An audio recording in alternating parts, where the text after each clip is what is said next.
Welcome back to Girl Take the Lead, the podcast where we explore the real, raw, and remarkable stories of people breaking cycles, finding freedom, and leading with courage. Today's guest is Thana Balasingam, global tech executive turned founder, movement builder, and host of Raw with Uma.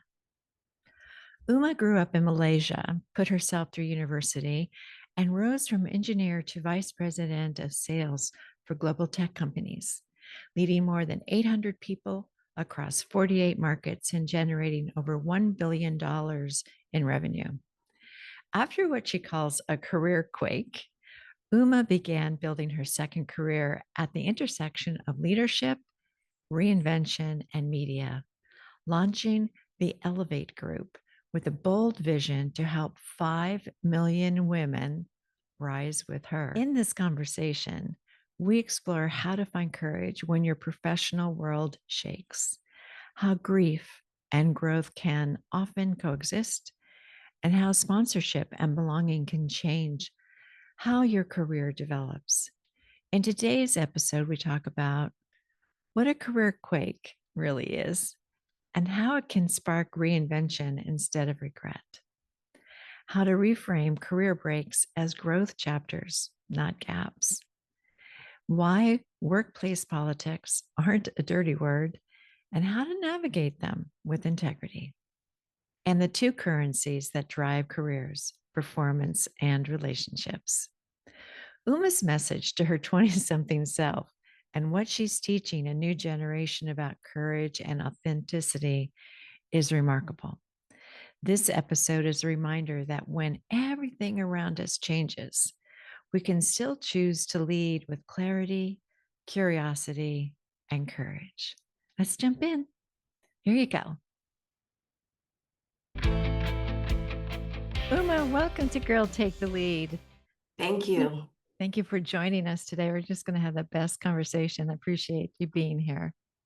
Thank you for having me. Yeah. So let's start, if you would, if you'd introduce yourself to our viewers and listeners. Okay. I grew up in a very small town in a country called Malaysia. And growing up, I wanted to be a pianist. I ended up in technology, built a very big career in it. And at the end of 2023, had a career quake.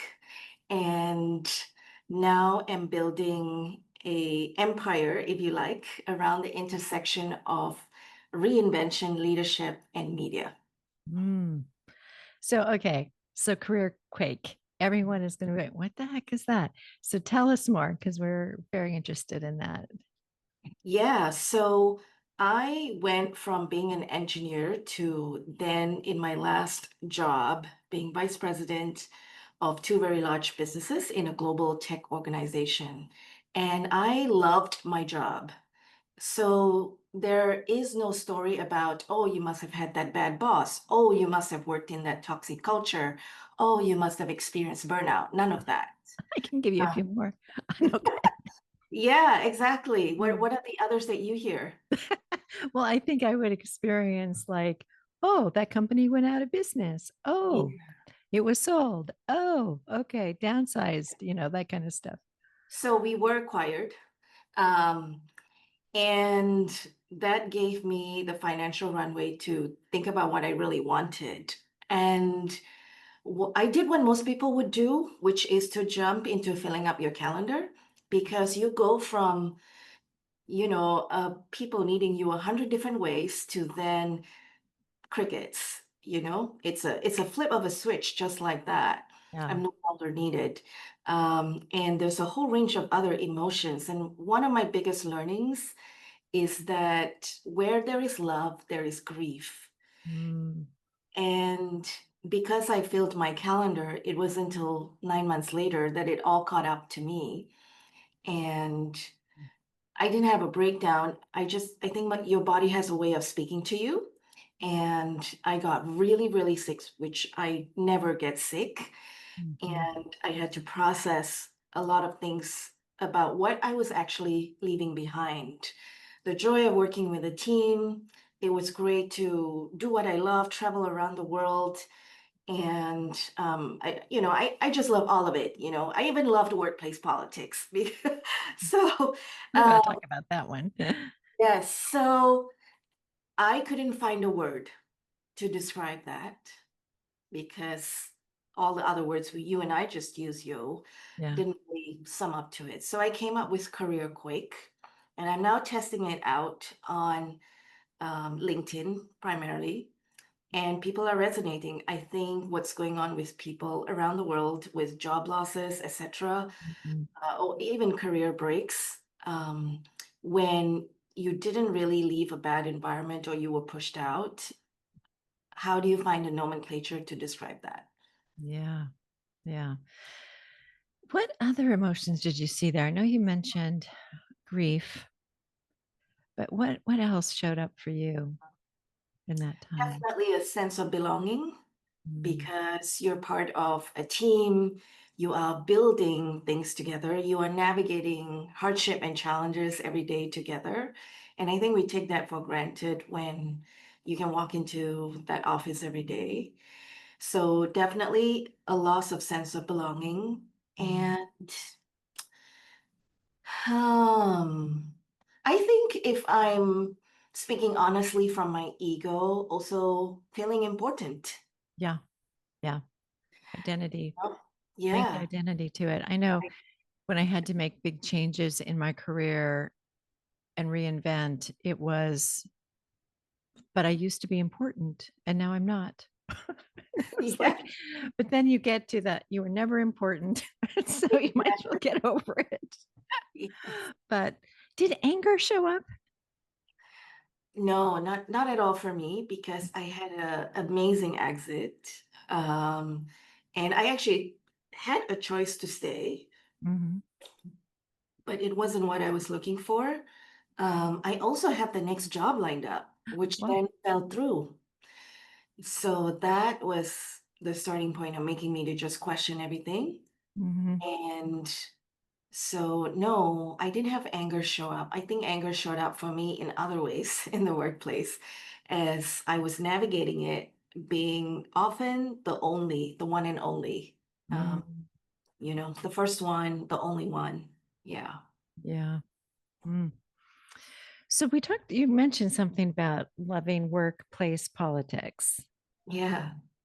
What was it about that that you liked? Because most of us would go, it's pretty disgusting how things happen. But you must have just been able to dig in and really kind of see things there. What made you like it so much?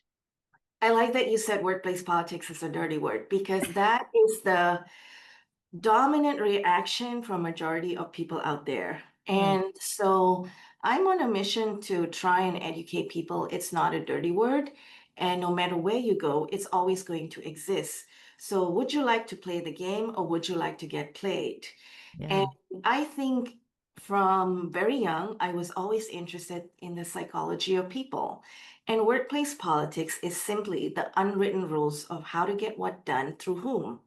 So that's why I really enjoyed maybe being CSI in trying to figure out how power flows. I call it the shadow organization because there's the official org chart and then there's the unofficial org chart.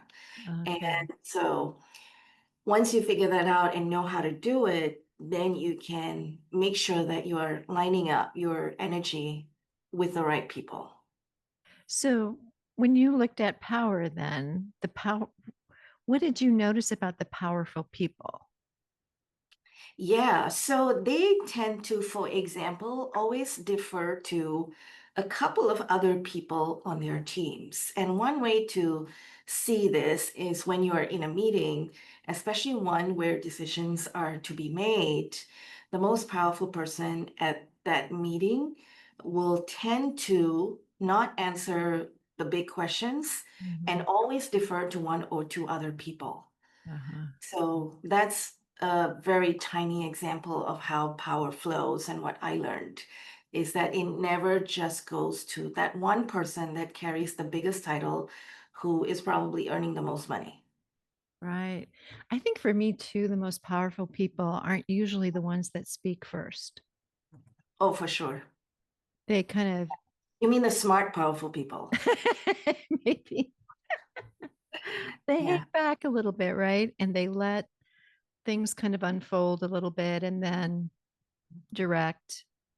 I think also too, one other definition I would add to that is that the powerful people are the ones that mobilize others, not through authority, but through empathy and through, you know, even humor. Absolutely. Yeah, I think great leaders speak last, especially when you're interested in what the team has to say or you're trying to get feedback, because the moment you speak first, there is a much higher, almost 100% chance that the rest of the room is going to align to what you say. Right. And then you miss out on the diversity and ideas or anything that might come up in that meeting. So that's, for me, it has always been a good reason to speak last. Yeah. Yeah. I also think that they're usually people who can have insights into um, what's going on in the room emotionally. They have an emotional intelligence that they can work with it Yeah. and speak to it. Yes. I had a ex-boss who could do that really well.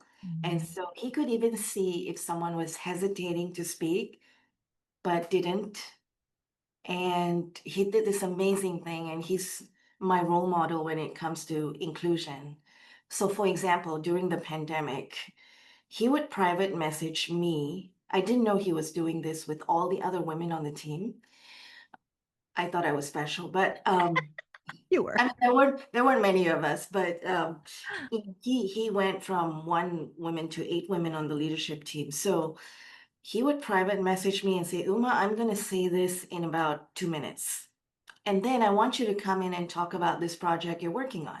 And then I'm going to double your voice. Like he would do small things like that. And Ah, so every leadership meeting, every woman got to speak. mm, isn't that great?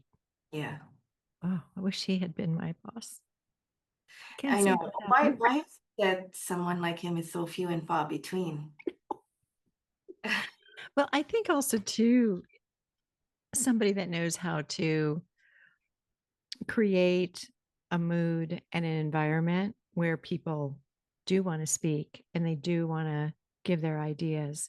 You know, the reason I started my podcast was because I could visualize someone that I had worked with who sat in the corner all the time and didn't use her voice. Mm, And it's, you know, I wanted to do the podcast because I wanted to have a platform for people to use their voice and practice and say what they saw, just like right, you've just done. You know, it's like, yeah, that's what we need to know. People need to be able to navigate these things. absolutely. Yeah. Well, I know one thing you talked about in a recent post had a little bit to do with gaps in resumes Yes.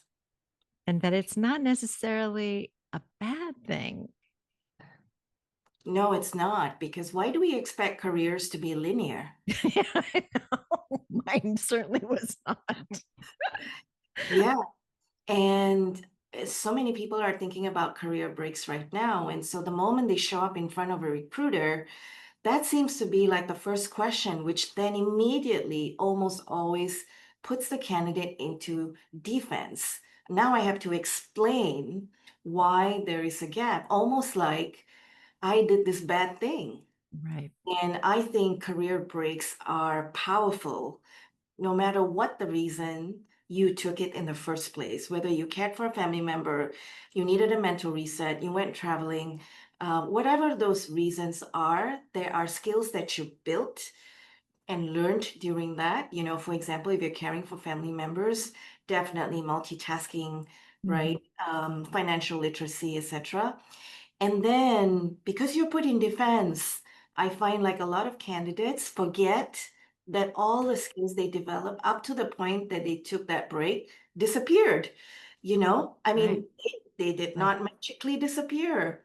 Yeah. So They are still very relevant. You did not forget those skills just because you took a career break. So Yeah. there's this stigma, and I like talking about this. I like talking about hard things that are, prickly. And this is just one of it because we're going to see so many people take career breaks moving forward that organizations will just have to rethink how they treat that. Well, I like the way that you are talking about this as a way for us to practice knowing that that question is probably out there. I mean, if you looked at my resume, you would go, "Oh my god, yo, what were you thinking?" But there's like 3 startups in a row that didn't make it, right? And but I think you've used the word superpower, like if we could turn that into something like our superpower. And I could see almost someone saying, well, yeah, you might look at that and think that I'm kind of inconsistent, but actually, I learned so much about startups. Let me tell you, I can juggle things like you can't believe because of my experience there. And I think though, you kind of sometimes get surprised in an interview and you clam up. But if you Yes. practice what you just said, I think it would open things up. Absolutely. And I encourage any candidates going back into the workplace that has had a career break, no matter how short or long, to immediately open that as your second point. I always like to encourage the first point because I think we tend to wait for the recruiter or the hiring people to open the call and say, Mhm. "Hi, how are you?" And then like how you start the call is so important. So Mhm. after the hi, how are you? Great. Like you should immediately go in and say, may I take 2 minutes and tell you what's not on my resume? And then Oh, land your story, right? Something people will never know about you, but always tie it back to, and here's why I'm here today at the mm, end. And then say, number two, you're going to notice a gap in my resume. I chose to take that break versus I had to take that break. And let me tell you what I learned during that. yeah. So then you're in the offense versus Yeah. defense. Well, and I think you're just exhibiting leadership Oh, for in sure. Yeah. in managing what is happening, acknowledging what the assessment might be, speaking into the assessment, giving an alternative view and perspective of it. That's so great. That's just like powerful to me. Like that is leadership like on steroids. That's wonderful. Yeah, I mean, who wouldn't be impressed with someone who opens that way? Yeah. Now, I say that it is much harder, obviously, to do it in person, which is why I love what you said earlier, which is practice. Mhm. A lot of us, all of us, I would argue, weren't born with these skills. Yeah. And so when you see somebody else doing it like the way I just did, it means it came from a lot of practice and understanding your self-worth and, loving what you see in the mirror. For me, Yeah. that's my combination. Whatever your combination is, even if you have to fake it, practice. Because if you're going to show up to a call and expect the words are going to come naturally to you, it ain't. Mhm. Yeah. No, I think that's such good advice. I know you founded Lean in Yeah. Singapore, and here we are like 9 or 10 years later. What do you see there now? Yeah, so I co-founded LinkedIn 9 years ago with Helen Deuce, who is now very happily in her own business. And so I've been running it on my own since the pandemic, just after the pandemic. And so, Yo, I wish I could tell you some amazing stories. I see two pockets of things. Number one, I do see hope. One example of that Mhm. is last year, I introduced a platform called Walk the Talk because I'm a champion for sponsorship, which is the most important currency in the workplace as it relates to relationships. There Mhm. are two currencies in the workplace, performance and relationships. And in relationships, your number one most powerful one is sponsorship. And so many women don't know this word. They're like, oh, is that like getting a free goodie bag when I go to a conference? I'm like, no, that is not sponsorship. In the workplace, sponsorship is someone using their capital, personal capital, to vouch for you. It's Mhm. the one who says, behind closed doors, that promotion to go to Jane and not Jack. So they go to bat for you, they introduce you to the networks, etc. So I wanted to democratize sponsorship in Singapore. So last year I built a platform called Walk the Talk, where I got the most powerful men in Singapore because a lot of Asia Pacific CEOs are based here. Mhm. And so they would go on a walk with 2 to 3 women each that had sent in their questions ahead of time. And then I have this amazing person who is a human GPT that does the matchmaking, right? And so now sponsorship doesn't happen within just one organization, right? Mhm. And we had like CEOs from multiple, from airlines to tech companies, etc. Wow. And the first year, the questions that we got, I was cringing. They weren't real ask. And then I realized women actually have challenges asking. Mhm. And we needed to, one, give them permission. They were like, oh my gosh, you mean I can ask for anything? It's like, yes, ask for whatever you need that's going to help you progress that next step much faster Mhm. because these men can open doors for you. And number two, how to craft and ask. So that was last year. And then this year, I was holding my breath when I opened the spreadsheet because it's a event of 300. So, and I saw the quality of questions and oh my gosh, I wanted to throw a party. They were so much better Oh, than the good. year before. So I see little progress like that. And that's how I measure success. Uh, Right. And at the same time, I also see I have a bank of maybe 4,000 questions now that I've collected over 9 years, and they haven't changed much. mm.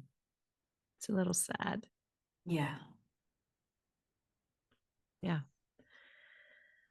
But this is where I kind of go to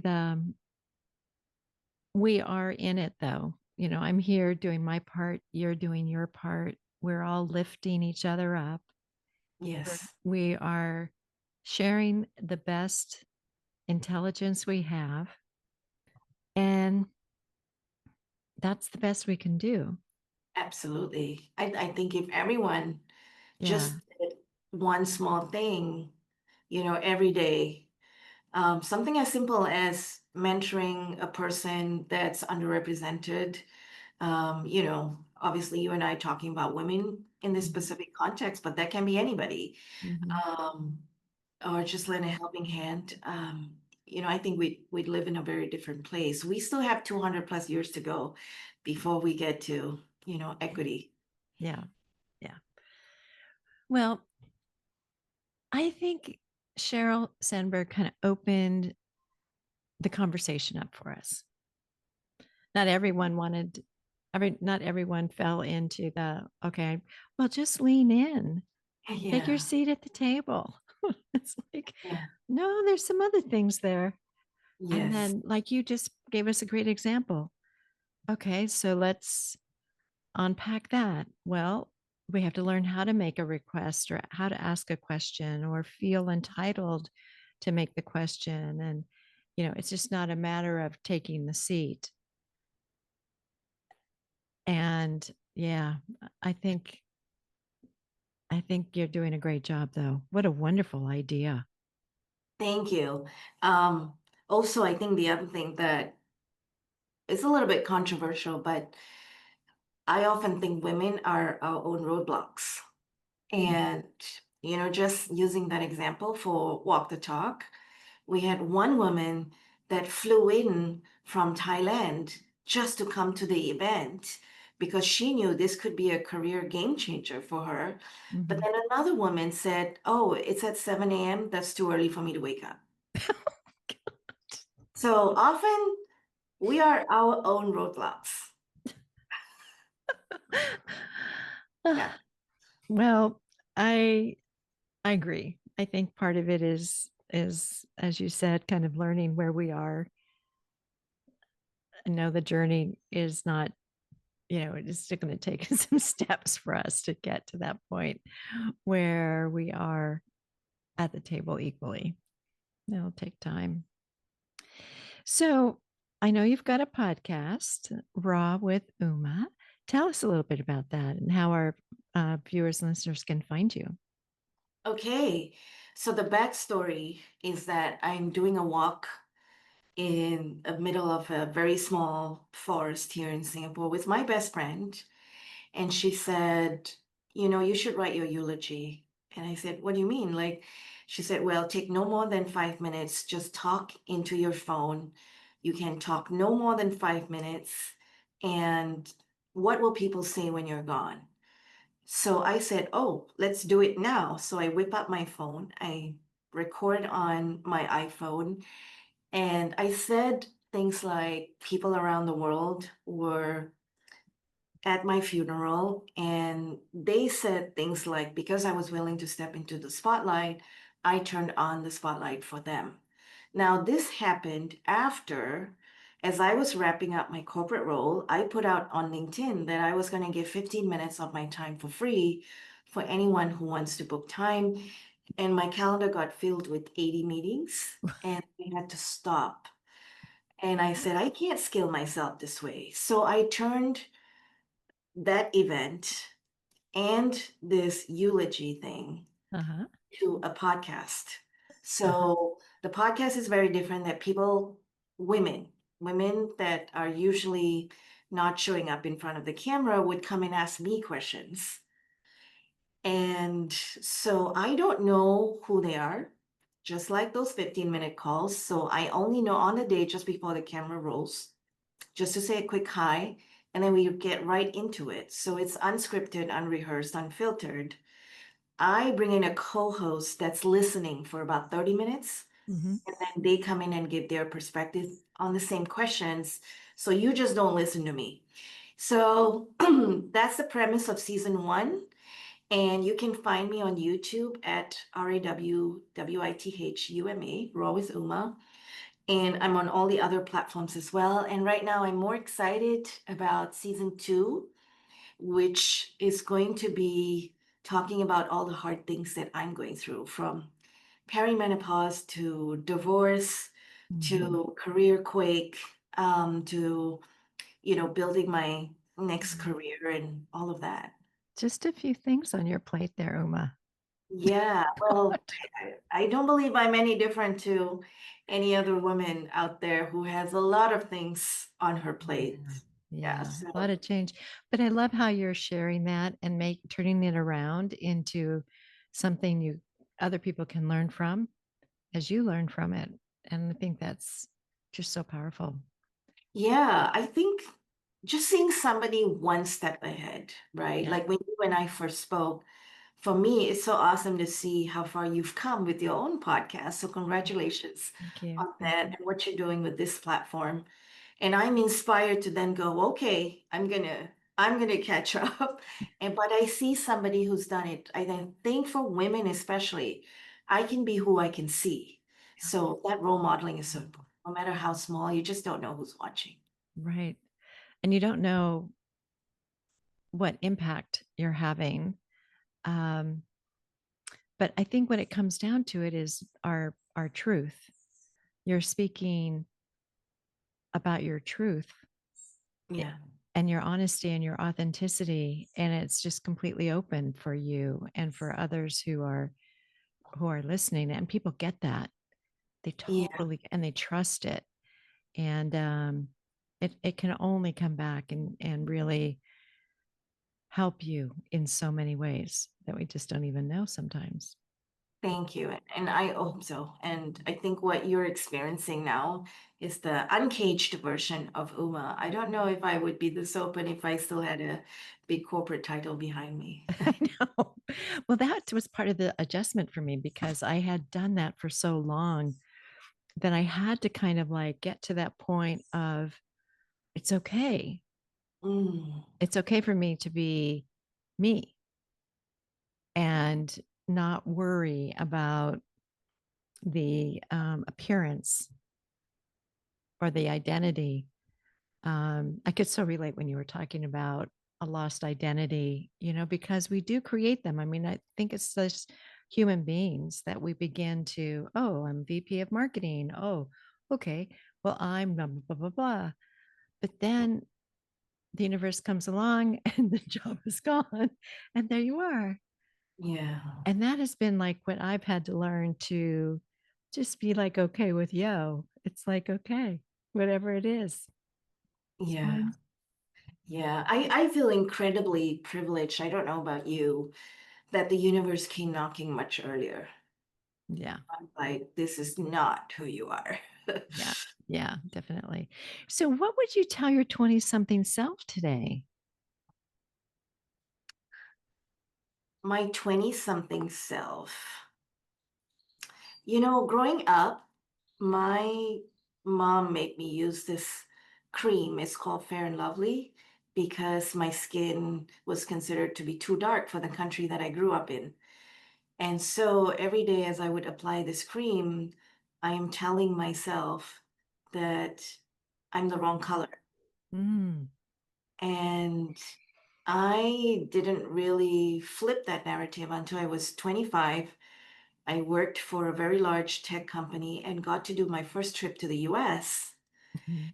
And then, men were like, "Oh my gosh, like you're gorgeous, like the skin color." And then I was like, "Hang on a minute. Wait.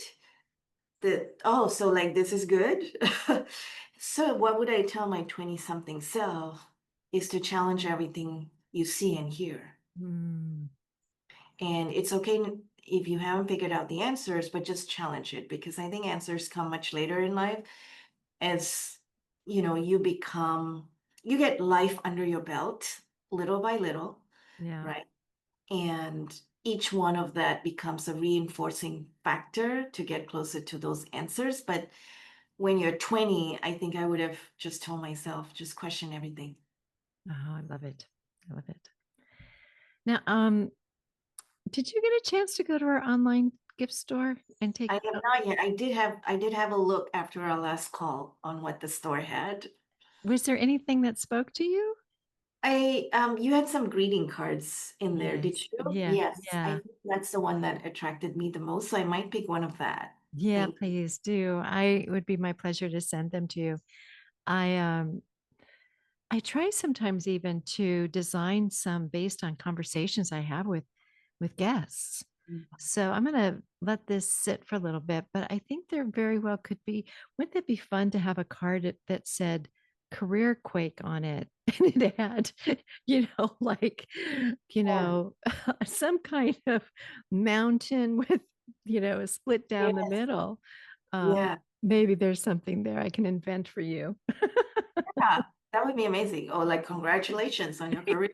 Yeah, congratulations. Exactly. Oh, Uma, thank you so much for joining us. What a great conversation and for your openness and your honesty with us. And I just know, girl, you are on fire. So I'm going Thank to try and keep up with you on your posts. Listen, listeners, you got to check her out on LinkedIn. This girl is hot. She's got like all kinds of posts for us to kind of grow and see what's going on. So thank you again for joining us, Uma. Thank you for having me. What an empowering and deeply honest conversation with Uma. Her story reminds us that even the biggest shakeups in our lives, the career quakes, can become catalysts for reinvention, purpose, and leadership. If today's episode inspired you, connect with Uma on her podcast, Raw with Uma, on YouTube, and explore her upcoming courses and resources at Uma at elevateasia.org. Uma's favorite pick from our Girl Take the Lead heartfelt cards and gift store was our greeting card collection, which celebrates connection, courage, and creativity. Her story even inspired a new design called the Careerquake card, which you can see there, honoring resilience and rising again. You can find that and along with other guest inspired designs at girltaketheleadpod.com/shop. Here are 3 takeaways from Uma. 1, career quakes are not endings, they're awakenings. When the ground shifts, it's often making space for your next chapter. 2, belonging and sponsorship matter. The leaders who see and elevate others create ripple effects of change. And 3, challenge everything, even your own story. Growth begins when the courage to question what you've been told and imagine something new. As always, thank you for listening, for sharing these stories, and for walking alongside me on this journey. If you enjoyed today's episode, please follow the podcast, leave a review, or share it with someone who could use a little courage to lead their own reinvention. Next week, we'll be joined by Dr. Arizbe Mendoza, Director of Global Impact, Advocacy, and Partnerships at Fair Trade International in Bonn, Germany. Together, we'll explore how fair trade transforms global trade into a force for equity, how women's leadership changes communities, and why empathy, presence, and joy define true leadership. Until then, take care of your heart, lead with courage, and remember, we got this. Talk soon. Bye.